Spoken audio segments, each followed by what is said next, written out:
हिंदू और सनातन कहने वाले, झंडे और डंडे से हिंदू राष्ट्र कभी नहीं आएगा। तुम्हारे झंडे और डंडों से कभी सनातन का राष्ट्र नहीं आएगा। अच्छे से सुन लोगे तो शायद ये बुद्धि भी खुल जाएगी और बुद्धि के ऊपर विवेक काम करना शुरू कर देगा। तुम्हारी जनसंख्या जितनी है तुम नहीं ला सकते। कितने हो? पूरी दुनिया में कितने हो? वो काय को पता है बेचारे को, इनको ये भी सनातनी हो। सनातन धर्म में 16 संस्कार होते हैं। किसको किसको पता है? बताओ, अंतिम संस्कार छोड़ के किसी को कुछ पता हो तो? वो तो हो ही जाएगा आज निकल। बताओ, सनातन Dharma, Sanatan Dharma, what do you mean by Sanatan Dharma? Where is Sanatan Dharma? What is सनातन धर्म? इंग्लिश इसलिए बोल रहा हूं कि तुम्हारे ये बच्चे जो कॉन्वेंट में पढ़े हुए ये न सोचे कि दाढ़ी बढ़ा करके अनपढ़ आदमी आ गया है। इनको मैं पढ़ाऊंगा केमिस्ट्री, फिजिक्स, इनको मैं पढ़ाऊंगा इकोनॉमिक्स। मैं आर्ट्स भी पढ़ा, साइंस भी पढ़ा, कॉमर्स भी पढ़ा। इन सब तुम्हारे बच्चों को मैं बैठ के पढ़ा सकता हूं। डॉक्टरेट के बहुत सारी ऑनररी डिग्रियां रखी हुई हैं मेरे पास। पर मैं आपसे पूछता हूं, आप जो मौखिक रूप से झंडे डंडे लेकर के सनातन सनातन कर रहे हो, सनातन का परिभाषा बताओ, सनातन के 16 संस्कार बताओ, और तुम्हारे घर में अगर एक भी संस्कार होता है तो वो बता दो।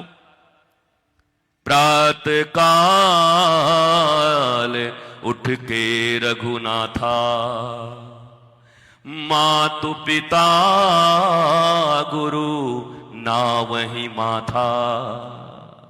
मंदिर में हो, झूठ मत बोलना। अभी हाथ उठवा दूंगा। कितने के चिंकी मिंकी पिंकू ककड़ू बबलू लगलू हैं जो प्रातः उठ करके तुमको पहले मस्तक झुका के प्रणाम करते हैं? कितने के मम्मी, कौन मम्मी? और हां, तुम बहुत बढ़िया मैया, तुम आइडियल हो। इसके लिए मैं आपको प्रणाम करता हूं। इस पूरे हजारों लोगों के बीच सभी सनातनी हैं, पर एक माता के घर में सिर्फ उनके बच्चे उठ करके उनको प्रणाम करते हैं, पिता को प्रणाम करते हैं, और उसके बाद गुरु और भगवान को प्रणाम करते हैं। बट सनातनी तो सब कह गए अपने आप को कि हम सनातनी हैं, सब कह गए, पर वो राम जी के गुण कहां गए आपके भीतर? प्रातः काल उठ के रघुनाथा, मातु पिता गुरु ना वही माथा। और हम लोग प्रातः काल उठ के अनाथा, मोबाइल में मार ही माथा। तुम्हारे बच्चे तो मोबाइल में माथा मार रहे हैं प्रातः काल उठ के, पर तिलक लगा के तुम तो बहुत कह रहे हो कि मैं सनातनी हूं, और तुम सनातन धर्म बचा लोगे, और तुम हिंदू धर्म बचा लोगे, तुम संस्कृति बचा लोगे। ऐसे बचाओगे? एक शाकिर नायक खड़ा होकर के तुम्हारे मूर्तियों को लेकर के तोड़ देता है और कहता है जब तुम्हारे भगवान खुद को नहीं बचा सकते तो तुम क्या बचाओगे, तुमको क्या बचाएंगे? उसका जवाब तो तुम दे नहीं पाते, बगले झांकने लगोगे इधर से उधर। नॉलेजफुल होना है, ज्ञानी होना है। शास्त्र और शस्त्र, पहले शास्त्र। 1 वर्ष की उम्र में किसी बच्चे को शस्त्र नहीं सिखाया जा सकता, परंतु बच्चा जन्म ले उसके पहले मां के गर्भ में भी प्रहलाद की तरह उसको सनातन संस्कार सिखाए जा सकते हैं। पहले शास्त्र फिर शस्त्र। तुम शास्त्र तो चूक गए, तुमको गीता पता नहीं, तुमको वाल्मीकि रामायण पता नहीं, तुम्हें ब्रह्म सूत्र का ज्ञान नहीं, तुम्हें वेदांत का ज्ञान नहीं, तुम उपनिषदों के नाम तक नहीं जानते।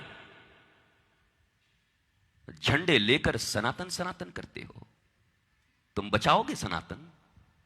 तुम्हारे बचाए सनातन बचेगा। उपनिषद पढ़ो, गीता पढ़ो, रामायण पढ़ो। ब्रह्म सूत्र में बहुत कम सूत्र हैं, उन सूत्रों को पढ़ो। और ये हमारे तुम्हारे बच्चे जब पढ़ेंगे वो ज्ञानी बनेंगे, ईश्वर के भक्त बनेंगे। माता ऐसी हो सकती है जो राक्षस के घर में भी प्रहलाद के जैसे महाभागवत भक्त को पैदा कर सकती है। कयाधु माता ने पैदा किया गुरुदेव नारद की कृपा से। जब कयाधु के गर्भ में प्रहलाद थे तो गुरुदेव नारद ने उनको सत्संग कराया। वो कैसी मां थी जिसको पता था कि मेरा पति राक्षस है, असुर है, ईश्वर विरोधी है, सनातन विरोधी है। उसके बाद भी उसके हृदय में था कि मेरे गर्भ से जब भी मेरा बच्चा जन्म ले तो वो ईश्वर का प्रेमी हो, ईश्वर का भक्त हो, सनातन का भक्त हो। इसलिए गुरुदेव नारद की सहायता ली उन्होंने। और गुरुदेव नारद ने गर्भ के अंदर प्रहलाद को संस्कारित किया। गर्भ के अंदर अभिमन्यु भी संस्कारित हुआ था, बस ढोलक बज जाने से अंतिम द्वार तोड़ने से चूक गया, नहीं तो वो द्वार भी शायद वो तोड़ सकता था। हमारे सनातन ग्रंथ ये बताते हैं कि ये 16 संस्कार का पालन अगर सनातन धर्मावलंबी करें, भारतवर्ष के लोग करें, इस दुनिया में जहां भी सनातन पद्धति से जीने वाले लोग हैं, अगर इन 16 संस्कारों का वो पालन करें, पुंसवन पहले बच्चे पैदा करने के पहले भी संस्कार हैं, वो तुमको याद है, जानते हो कि उठे जाके मुंह उठा के विवाह करके चले गए स्विट्जरलैंड, कुल्लू और मनाली। मनाली जो ऋषियों की भूमि थी, तुमने भोग की भूमि बना दी। भोग रहे हो तुम। और ये सब लोग हैं जिनकी उम्र 70 साल है, कहते हैं बेटे का विवाह कर दिया, मनाली गए हैं बेटे और बहू। मनाली भेजे हो बेटे और बहू को, और सनातनी कह रहे हो अपने आप को कि मैं सनातनी हूं। तुमने नहीं कहा अपने बेटे और बेटियों को और बहुओं को यह संस्कार नहीं दिया कि जीवन के इस विवाह महायज्ञ के संस्कार का प्रथम दिन और प्रथम रात्रि का पालन कहीं किसी तीर्थ स्थान में भगवान और गुरु की उपासना में करना, तो तुम्हारा जीवन सुंदर होगा। तुम्हारे घर में हनुमान जैसे बच्चे आएंगे, नहीं तो राक्षस आएंगे। ये 70-70 साल के लोग हैं, बुरा मत मानना। कई लोग अभी से ऐसे आंख दिखा रहे हैं कि बहुत खराब बोलता है, ये तो घटिया आदमी लगता है। आगे घटिया हम नहीं भैया, हमें जो बोलना चाहिए जिससे तुम जग जाओ वो मैं तुम्हें बोल रहा हूं। और हमारी कोई इच्छा नहीं है आपके हृदय को पीड़ा देने की, आपके बच्चों ने, आपके परिवार ने, क्योंकि आप ही लोग बाद में वृद्धाश्रम में चले जाते हो। आप ही को आपके बच्चे कहते हैं पिताजी उम्र हो गया, ज्यादा टर्टर मत किया करिए, चुपचाप बैठिए, चाय पानी पी करके बैठा गया, कौन आया कौन आया, आपको क्या मतलब है। ये वही लड़का है जो इतना छोटा था तो 10 बार पूछता था क्या है, बोला कौआ। मम्मी क्या है कौआ, ये क्या है कौआ। 100 बार बता के भी माता और पिता थके नहीं थे, गले लगाए थे, कौआ है बेटा, कौआ है, रेलगाड़ी है। पर वही जब तुम बुढ़े होके बैठ जाते हो और कोई आया पूछे बेटा कौन है, बाबूजी आपको क्या मतलब है, कौन आया कौन है, बैठिए चुपचाप अपना राम राम करिए और खाइए। ये वही बेटे हैं जो अपने बाप को खामोश कर देते हैं, खामोश, चुप रहो, ज्यादा मत बोलो। और क्यों करते हैं, उनकी क्या गलती है, बच्चों की क्या गलती है। रोपे पेड़ बबूल का तो आम कहां ते होए। रोपा किसने, बीज किसने दिए, संस्कार किसने दिए। आप देखो पूरे मोहल्ले में, गांवों में एक ही शिकायत है लोगों को, क्या, अरे हमारा बेटा तो बहुत बढ़िया था, पर क्या कहूं बहू ऐसी आ गई, चुड़ैल आ गई, चुड़ैल। फिर हमारी बेटी को ले गई, 3 महीने में चुड़ैल उड़ा के ले गई। 25 साल तक तुमने संस्कार दिए, 9 महीने तक तुमने गर्भ में रखा, तुमने अपने स्तनों के दूध पिलाए संस्कार के रूप में, उंगलियां पकड़ के चलना तुमने सिखाया, वस्त्र तुमने दिए, विद्या तुमने दी। 20 से 22 और 25 साल तक ऐसे कौन से संस्कार तुमने दिए थे जो 3 महीने में चुड़ैल आकर तुम्हारे बेटे को लेके निकल गई फ्लैट में। और इतना आमंत्रण पत्र चुड़ैल के लिए बंटवाए थे कि दुलूल दुलूल आना, मेरी शादी में दुलूल दुलूल आना। हाँ, कार्ड में लिखवाते हैं, काका जी पापा जी दुलूल दुलूल, दुलूल आएंगे, जरूर आएंगे बेटा, बहुत कुछ आएंगे। ये आपकी जिंदगी है। और कमाल है कि अपनी ही जिंदगी की इतनी सुंदर पिक्चर देखने के बाद भी आपको होश नहीं आता। और आप अपने बच्चों से चाहते हो कि वो होशवान बने। आप अपने बच्चों को जो सिखाते हो वो खुद कब सीखोगे, ये बताओ। आज तो माता पिता कहेंगे कि अरे भले हम कहां से आ गए भाई, बच्चे लोग आते तो ज्यादा अच्छा था। अभी बच्चों से भी पूछ लूंगा, पहले तुमसे पूछ लेता हूं। बोलो ना, आप तो माता हो, पिता हो, आपके दिए हुए संस्कार कैसे निकल गए जो आपको भी परेशान कर रहा है, मोहल्ले को भी परेशान कर रहा है, गांव को भी परेशान कर रहा है? उसी में से तो कोई ये निकलता होगा ना जो निर्भया की इज्जत लूट लेता होगा दिल्ली में। वो भी तो किसी माँ बाप का ही बेटा होगा ना, उसको भी तो किसी मम्मी ने जन्म दिया होगा, उसको भी तो गोद उठाए गए होंगे, उसको भी तो दूध पिलाया गया होगा। वो कौन लोग थे? बच्चे का क्या दोष है बताओ मुझे? बच्चा तो तुम्हारे कारण आता है।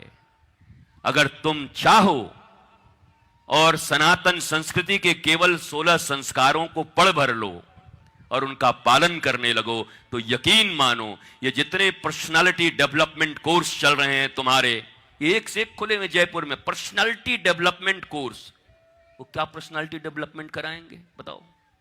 टाई बांधना सिखा देंगे। साइबेरियन कंट्री में नाक पोंछने के लिए टाई बांधा जाता था, तो नाक पोंछने वाला टाई बन के जेंटलमैन बन जाओगे तुम? यही तुम्हारी पर्सनालिटी डेवलपमेंट होगी? What do you mean bye personality development? Personality development उसी का हो सकता है जो नॉलेजफुल हो सकता है। इंफॉर्मेशन और नॉलेज के बीच बहुत अंतर है मेरे माई बाप। आप केवल जानकारियों पर जी रहे हो, ज्ञान नहीं है। हमारे जीवन में, हमारी प्राचीन गुरुकुलम पद्धति में बच्चों को ज्ञान दिया जाता था और बाद में आप लोग कहते हैं कि इतने संत हैं, इतने गुरु लोग हैं, समाज क्यों नहीं सुधर रहा है? शायद तुमने वैदिक ऋचा पढ़ी नहीं उपनिषद की। मातृ देवो भव, पितृ देवो भव, आचार्य देवो भव। पहली भगवान कौन? देवता कौन? मां। दूसरा कौन? पिता। तीसरा कौन? हम 3 नंबर के लोग हैं। जब 2 नंबर चूक गया तो तीसरा क्या करेगा? जब 2 नंबर ने, 1 और 2 नंबर ने अपने काम नहीं किए तो तीसरा नंबर अकेला क्या कर लेगा? आप कहते हो इतने संत, इतने महंत, इतने महात्मा, इतने गुरु, इतना प्रवचन, फिर भी समाज में सुधार क्यों नहीं हो रहा है? मैं भी तो यही पूछ रहा हूं सनातनियों, बिना उपनिषद पढ़े हुए लोगों। मातृ देवो भव, मां कहां गई? पितृ देवो भव, आप कहां गए? आपने कौन से संस्कार दिए अपने बच्चे को? अगर आपने दिया होता तो निश्चित तौर पर यह तीसरा पीठ जो गुरु पीठ है, आचार्य पीठ है, उस पीठ में आकर के बच्चा, मैं निश्चय कह सकता हूं कि स्वामी विवेकानंद जैसा होकर के पूरी दुनिया में भारत माता के और हिंदुत्व का नाम रोशन करता। विवेकानंद ही तो पहली बार कहा था, गर्व से कहो हम हिंदू हैं। अब लोगों को चिढ़ होती है क्योंकि विवेकानंद को पूरा पढ़े नहीं लोग। विवेकानंद ने क्या क्या बातें कही हैं, विवेकानंद का नाम तो सब लेते हैं पर यह बात नहीं कहते। ये उन्हीं की भाषा है, गर्व से कहो हम हिंदू हैं। अब इसमें लज्जा की बात भी क्या है? जैसे संप्रदाय, आपने 70 साल तक, 60 साल तक सांप्रदायिक राजनीति के बीच में और धर्मनिरपेक्ष राजनीति के बीच में भारत झूलता रहा। आपको लोग क्या कहते हैं? सांप्रदायिक हो, और आप भी चुप हो जाते हो, नहीं नहीं हम सांप्रदायिक नहीं हैं। अरे हैं, हम पक्के सांप्रदायिक हैं। संप्रदाय का अर्थ होता है सम्यक प्रकार से हमारे पूर्वजों ने जो हमको प्रदान किया ज्ञान, जो हमारी धारा हमें दी, उसे संप्रदाय कहते हैं। पर आप कैसे डरपोक लोग हैं, आप अज्ञानी लोग हैं। आपने शास्त्र नहीं पढ़े, आपने गुरुओं का संग नहीं किया, आपने आचार्य का संग नहीं किया, इसलिए आप नहीं नहीं नहीं मैं सांप्रदायिक नहीं हूं, मैं सांप्रदायिक नहीं हूं। अरे कहो मैं सांप्रदायिक हूं। नारायण ने दिया ब्रह्मा को, ब्रह्मा ने दिया नारद को, नारद ने दिया व्यास को, व्यास ने दिया अपने पुत्र को, पुत्र ने उनको, उन्होंने उनको, उन्होंने उनको, उन्होंने उनको, उन्होंने उनको, होते होते हमारे गुरुदेव को, और हमारे गुरुदेव से मिली धारा हमको, और हमसे आज ये धारा इस मंदिर में आपके बीच में बह रही है। तो गौरव से कहो हम सांप्रदायिक हैं। क्यों कहते हो सांप्रदायिक नहीं है? हमारी योगी आदित्यनाथ जी से यही बात हुई थी, तो हम लोगों को सब सांप्रदायिक कह देते जब वो सांसद रहे। तो हम लोग भी अपना अब निकाला जाए। अब असली अर्थ हम लोगों ने शायद खोजा नहीं है, अब शास्त्र खोला जाए और तब संप्रदाय के अर्थ को हम लोगों ने निकाला। सम्यक प्रकार से जो विधि पूर्वक ज्ञान हमें प्रदान किया है हमारे पूर्वजों ने, उसको संप्रदाय या संप्रदाय कहा जाता है। तो अब बताओ, हमारे पूर्वजों के द्वारा दिए गए ज्ञान के कारण हम लज्जित होंगे कि गौरवान्वित होंगे? इसलिए प्रत्येक व्यक्ति मुट्ठी भींच कर कह सकता है, हां, गौरव से कहो, हम भारतवर्ष सनातनी लोग सांप्रदायिक हैं सांप्रदायिक। चूंकि हमें ज्ञान नहीं है, इसलिए लोग हमें पीछे धकेल देते हैं, हम बचने लगते हैं। वो हमको सांप्रदायिक कह दिया। नहीं, हम लोग नहीं, देखिए, हम लोग सांप्रदायिक नहीं है, हम लोग भी ना सर्वधर्म को लेके। सर्वधर्म? दुनिया में धर्म एक ही होता है, सर्वधर्म कहां से आया? ये कहां का ज्ञान है? कब से आया? ये 2200 वर्ष पहले आया कि 1500 वर्ष पहले आया? धर्म शब्द का अर्थ क्या होता है? धारे, अभी महात्मा जी यहां बैठे थे, संत जी, उन्होंने बताया धर्म शब्द का अर्थ। और धर्म के 10 लक्षण हैं। और सीधी बात, धर्म का इतना ही, धार्यति इति धर्म, सत्य धारण करने की क्षमता जिस व्यक्ति के भीतर है उसी को धर्म कहते हैं। तो अब बात बताओ कि धर्म करोड़ होगा, 10 होगा, 20 होगा, या 1 होगा? मजहब हजारों हो सकते हैं, पहले भी था, नाना मुनि नाना मत सैकड़ों हो सकते हैं, पर गौरव से कहो, धर्म एक सनातन था, है और एक ही रहेगा। धर्म तो सदा से एक है। धर्म कहां से अनेक हो गया? कब धर्म अनेक हो गए? पर हमको पता ही नहीं है, हम झंडे डंडे में अटके हुए हैं। याद रखो, राम राज्य अंतिम बार परीक्षित के शासन काल में आई थी। और परीक्षित के शासन काल में, अब शायद तुम लोगों को थोड़ा बुरा भी लग जाए इस बात का, कुनमुनाने लगोगे झंडे डंडे लेकर के। 3 चीजें प्रमुख थी, ध्यान से सुनो। जो भी अपने आप को सनातनी कहते हैं, राष्ट्रवादी कहते हैं, नेशन फर्स्ट कहते हैं, वो सब ध्यान से सुने। 3 चीजें परीक्षित के शासन काल में थी। पहला, निःशुल्क और उत्तम शिक्षा, निःशुल्क और उत्तम चिकित्सा, निःशुल्क और अविलंब न्याय। ये 3 चीजें अगर स्विट्जरलैंड में आ गई तो रामराज स्विट्जरलैंड में चला जाएगा, भारत बैठ के देखता रह जाएगा। अब ताली नहीं बजा रहे हो? तुम घूस किस लिए लेते हो? नौकरी करते हो, घूस क्यों लेते हो? करप्शन क्यों है? बच्चे का एडमिशन डीएवी में हो जाए, डीपीएस में हो जाए, इसके लिए हमें पैसे की जरूरत पड़ती है। तुम घूस क्यों लेते हो? जीवन में बेटा बेटी या हम कहीं बीमार पड़ जाएं तो लंदन भी जाकर के करोड़ों रुपए में अपना इलाज करा पाएं, इसके लिए तुम लेते हो। इसके लिए तुम गलत तरीके से धन कमाते हो। क्यों करते हो? अगर कोई तुम्हारे ऊपर मुकदमा कर दिया तो मुकदमा करने के बाद सुप्रीम कोर्ट के उन बड़े बड़े वकीलों को, जिनकी फीस एक बहस की लाखों नहीं करोड़ों तक पहुंच जाती है, एक साधारण फार्चून का दुकान और केले बेचने वाले आदमी इतना कहां से लाएंगे? कैसे देंगे सुप्रीम कोर्ट के उस वकील को पैसे?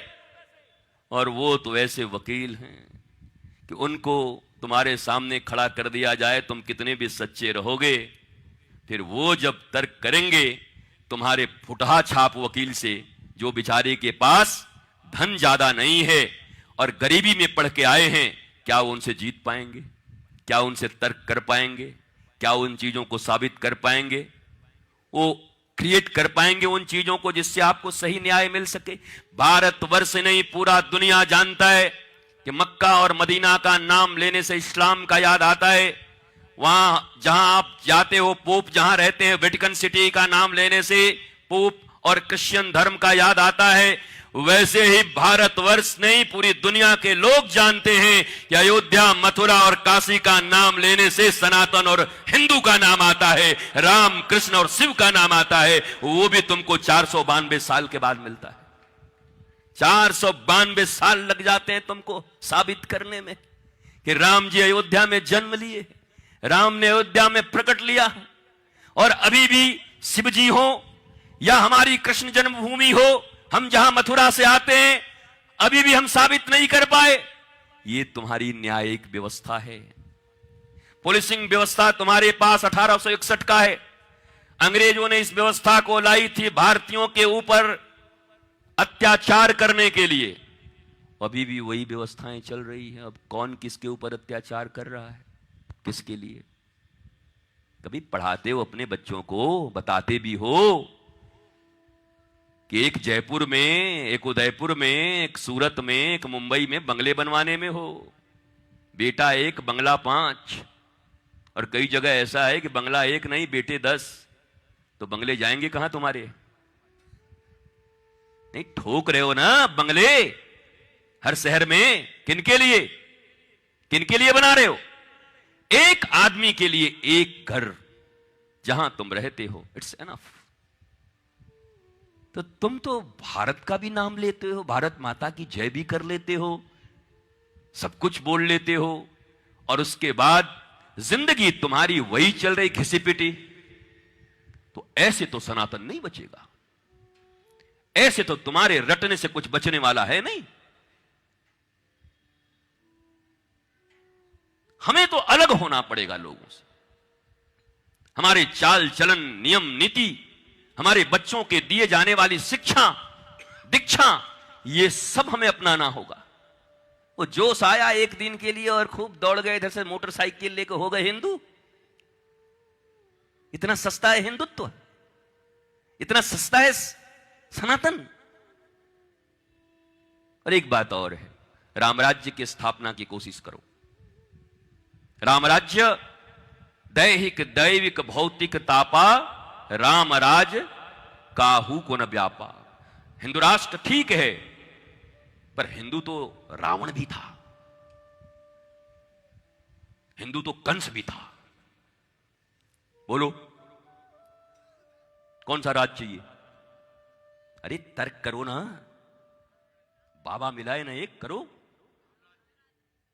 राम राज्य, वो राम राज्य जहां सबरी हो, जहां निषाद राज गुह हो, जहां ये कास्ट क्रीड के फैक्टर न हो, बल्कि केवल एक ही हो, जाति पाति पूछे नहीं कोई, हरि के भजे सो हरि के होई। ये बात आएगी तब जाकर के सनातन और हिंदुत्व की बात कर सकते हैं।